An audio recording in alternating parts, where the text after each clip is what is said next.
हरि ओम। जय श्री कृष्ण। अभी हम 15वें अध्याय के 16वें श्लोक से 20 श्लोक तक करेंगे। ये तीसरा पार्ट हो जाएगा। ये पुरुषोत्तम, भगवान पुरुषोत्तम के ऊपर है ये अध्याय। 15वां अध्याय पुरुषोत्तम योग बोला है इसमें। तो भगवान इसमें पुरुषोत्तम को भी बताएंगे कैसे हैं आगे जाके, अगले 2 श्लोकों के बाद। द्वामिमो पुरुषो लोके क्षरक्षाक्षर एव च क्षर सर्वाणि भूतानि कूटस्थो अक्षर उच्यते। ये द्वामिमो पुरुषो लोके, 2 तरह के पुरुष हैं संसार में लोके। क्षरः च अक्षर है, क्षर है और अक्षर है। जिसका नाश होता है वो है और जिसका नाश नहीं होता वो है। क्षर सर्वाणि भूतानि, सारे भूत जो हैं वो तो क्षर हैं जिनका नाश हो जाता है।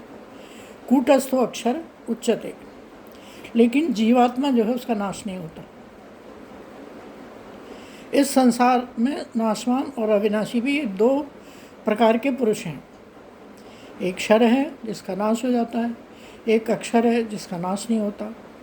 तो जो शरीर है इसका तो नाश हो जाता है, और जो उसमें जीवात्मा है वो तो दूसरा शरीर लेने के लिए चला जाता है, उसका नाश नहीं होता, वो तो अविनाशी है।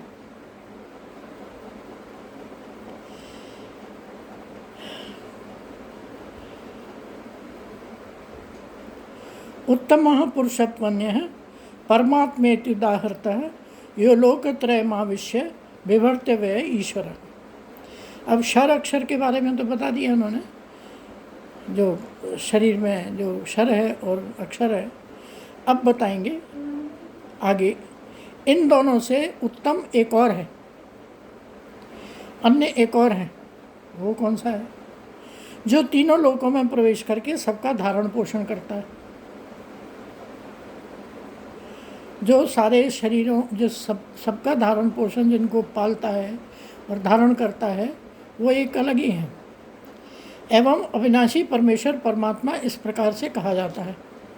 उसको अविनाशी भी बोलते हैं और परम आत्मा भी बोलते हैं।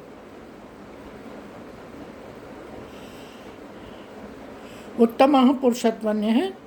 उत्तम, जो उत्तम है वो तीसरा अलग ही है, क्षर भी नहीं है, अक्षर भी नहीं है, उससे भी अलग है। और जो हमारे शरीर में बैठ के और हमारा पालन पोषण कर रहे हैं। यत्मात् अक्षरमतीतो हम अक्षरादपि चोत्तमः अतोऽस्मि लोके वेदे च प्रथितः पुरुषोत्तम। अब पुरुषोत्तम के बारे में बताएंगे। क्योंकि नाशवान जड़ वर्ग क्षेत्र से तो सर्वथा अतीत हूँ। जड़ वर्ग वो होता है जैसे टेबल, चेयर, सोफ़ा, ये दीवारें, सारा जो कुछ है जड़ है। सब जितनी भी दिखाई दे रही हैं चीज़ें सब जड़ है, जड़ वर्ग है। पर उसी भगवान के जरिए ही वो दिखाई दे रही हैं, इसलिए भगवान उसमें भी उस तरह से है। तो इस जड़ वर्ग से तो भगवान कहते हैं मैं सर्वथा अलग हूँ, अतीत हूँ। अतोऽस्मि लोके वेदे च प्रथितः पुरुषोत्तम अक्षरादपि चोत्तम, और अविनाशी जीवात्मा से भी उत्तम हूँ।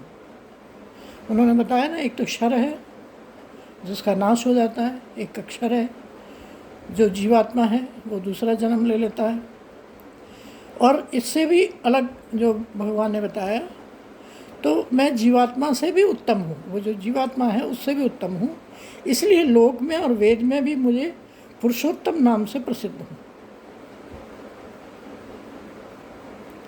ये भगवान आत्मा की बात कर रहे हैं। भगवान जो है आत्मा ही है, जो हमारे अंदर भी हैं और बाहर भी हैं। अज्ञानी इसको जानते नहीं, और ज्ञानी कोशिश करने पर भी बहुत मुश्किल से जान पाते हैं।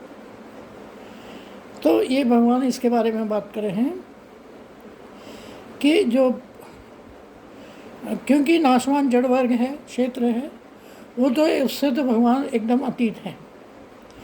उनके कारण भाषित होता है, ये अलग है, वो अलग बात है। लेकिन अविनाशी जो जीवात्मा है, जो अविनाशी कहा गया है, जिसका नाश नहीं होता, एक शरीर को छोड़ के दूसरा शरीर ले लेता है, भगवान कहते हैं मैं उससे भी उत्तम हूँ। इसलिए लोक में और वेद में भी मुझको पुरुषोत्तम ऐसा कहा जाता है। संसार में भी और वेद में भी लोग मुझे पुरुषोत्तम कहते हैं। पुरुषों में उत्तम, वैसे तो उसका नाम लिटरली मीनिंग तो ये है, लेकिन भगवान अपने को जो आत्मा है उसके बारे में बता रहे हैं। यो मामेव सम्मूढ़ जानाति पुरुषोत्तमं स सर्वविद भवति मां सर्वभावेन भारत। तो यो मामेव सम्मूढ़, जो ज्ञानी पुरुष मुझे इस तरह से जानता है, कैसे? जानाति पुरुषोत्तमम, इस आत्मा को जानता है, पुरुषोत्तम रूप में मुझे जानता है, वो सर्ववेद भजति माम, वो सर्व प्रकार से मुझे ही भजता है, मुझे मेरा ही ध्यान करता है, मुझे ही भजता है, मुझ परमेश्वर का ही को ही ध्यान करता है। हे भारत, भगवान श्री से अर्जुन से बोल रहे हैं, जो ज्ञानी पुरुष मुझको इस प्रकार तत्व से पुरुषोत्तम जानता है, पुरुषों में उत्तम, वह सर्वज्ञ पुरुष सब प्रकार से निरंतर मुझ वासुदेव परमेश्वर को ही भजता है। जो परमेश्वर है, आत्मा रूप में है, वो क्षर से भी अलग है, अक्षर से भी अलग है, वो विनाशी जीवात्मा से भी अलग है। और जो ऐसा भजता है, जो जानता है, जो ज्ञानी पुरुष जानता है, वो सर्व प्रकार से मेरा ही भजन करता है, जो जान जाता है। इति गुह्यतमं शास्त्रम इदम उक्तम मया नघ एतद् बुद्ध्वा बुद्धिमान् स्यात् कृतस्य भारत।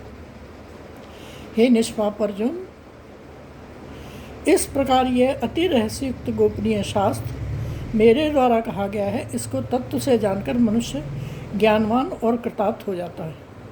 इति गुह्यतमं शास्त्रम, ये शास्त्र जो है गुह्य है। देखिए हमारे जो रामायण, भागवत और गीता सब जगह बिक रही है, जो दुकानों पर बिक रही है, फिर भी भगवान इसको गुह्य बोल रहे हैं। गुह्य क्यों बोल रहे हैं? क्योंकि इसको जानना, किताब हाथ में रखने के बाद भी नहीं जान पाता, इसके ट्रांसलेशन पढ़ने से इसको समझ नहीं आती। जब तक उसके बारे में, भगवान के बारे में ज्ञान ना हो जाए, किसी जो परंपरा से आए हुए ज्ञानी हैं उनके द्वारा। जैसे हमारे जो गुरुदेव श्री चिन्मयानंद है थे, शरीर छोड़ दिया, तो वो हमारे जो चौथा जो वहाँ पर श्रृंगेरी पीठ, हमारा जो पीठ है, जो उन्होंने बनाया था शंकराचार्य जी ने, उस पीठ से हमारा कनेक्शन है। तो परंपरा से प्राप्त ज्ञान ही उत्तम ज्ञान होता है। तो हर किसी से ज्ञान लेना ठीक नहीं है, क्योंकि वो क्या समझाएगा, क्या समझ में आपके आएगा, वो पता नहीं होगा। तो वो भगवान कह रहे हैं, ये जो गुह्य शास्त्र है, ये शास्त्र जो हमारी गीता है, ये गुह्य है, गुह्यतमम, गुह्य से भी गुह्य है, मतलब जो जितनी रहस्ययुक्त उनसे भी गोपनीय शास्त्र है। गोपनीय शास्त्र इसलिए है क्योंकि हम उसको हाथ में लेने के बाद, ट्रांसलेशन पढ़ने के बाद भी नहीं जान सकते। इद मुक्तम मया नघ, हे निष्पाप अर्जुन, मया नघ जो अनघ बोलते हैं, जो पाप रहित, एतद् बुद्ध्वा बुद्धिमान् स्यात्, इसको जान करके, एतद् बुद्ध्वा बुद्धिमान् स्यात्, वो कृतार्थ हो जाता है। मनुष्य जो है जब इसको जान जाता है तो कृतार्थ हो जाता है, क्योंकि ये ज्ञान पाने के बाद जो हमारे अंदर जो खुशी, जो हमारे अंदर जो प्रेम आता है, जो हमारे अंदर चीज़ आती है, वो बहुत अच्छी और बहुत सुख देने वाली है।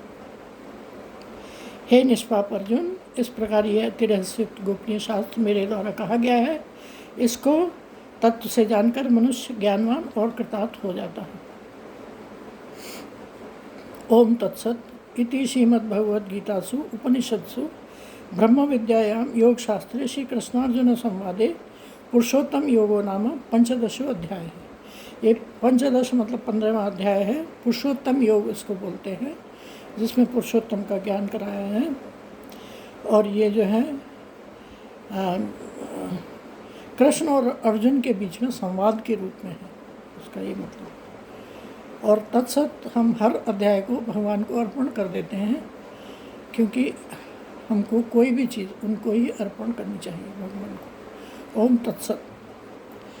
घर में जो भीख मांगने आता है कोई भी, और हमें ज्ञान नहीं होता है कि वो भिखारी सच्ची में भिखारी है या वैसे ही गलत आदमी है, तो हमको कुछ भी हो लेकिन ओम तत्सत कह करके हम उसको भीख दे देनी चाहिए, क्योंकि सब में वही है। ओम तत्सत वो है, कैसा है? सत्य। हरि ओम। जय श्री कृष्ण। जय गुरुदेव।